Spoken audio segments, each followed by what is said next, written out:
मी देखील सर्वसामान्य मराठा कुटुंबातला मी आहे। मला त्यांची दुःख कळतात, वेदना कळतात, मलाही त्याची जाणीव आहे। आपली समिती जी आहे, जस्टिस शिंदे यांची समिती खूप काम करते, 24/7 काम करते। आपण क्युरेटिव्ह पिटिशन सुप्रीम कोर्टात दाखल केलंय, त्यांनी दाखल करून घेतलंय। एक विंडो आपली ओपन झालेली आहे सुदैवाने।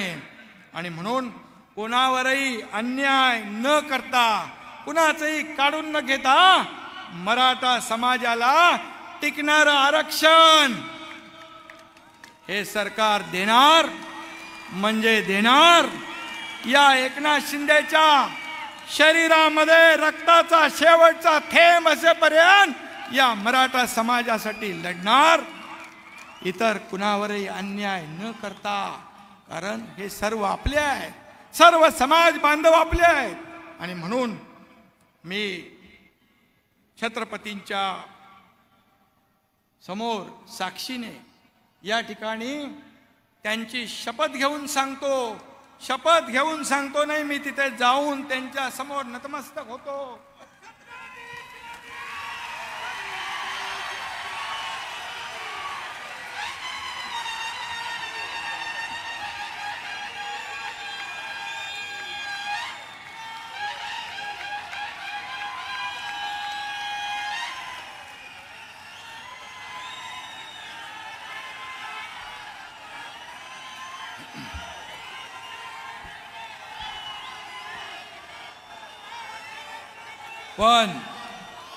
पण आपल्याला मी सांगतो, मी आपल्याला विनंती करतो, मी आपल्याला आवाहन करतो, टोकाचं पाऊल उचलू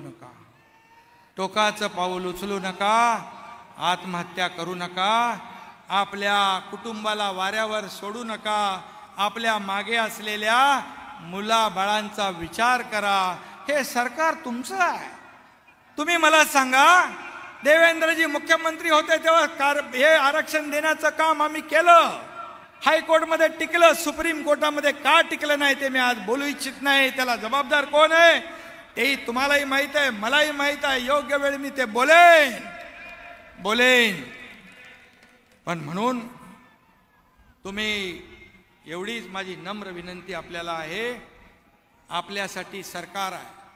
सरकार मराठा समाज याला आरक्षण देण्यासाठी कटिबद्ध आहे।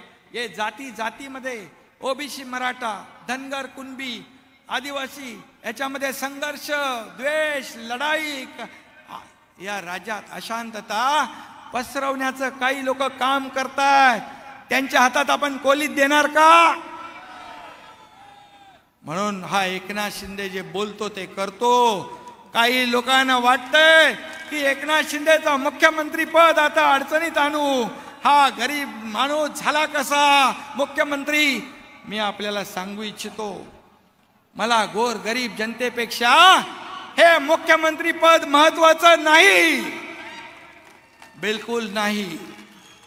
आणि म्हणून राज्यातल्या प्रत्येक समाज घटकाला आपल्याला पुढे न्यायचं आहे, त्यांचा विकास करायचा आहे, त्यांना न्याय द्यायचा आहे। यासाठी आपल्याला डबल इंजिनचं सरकार आवश्यक आहे।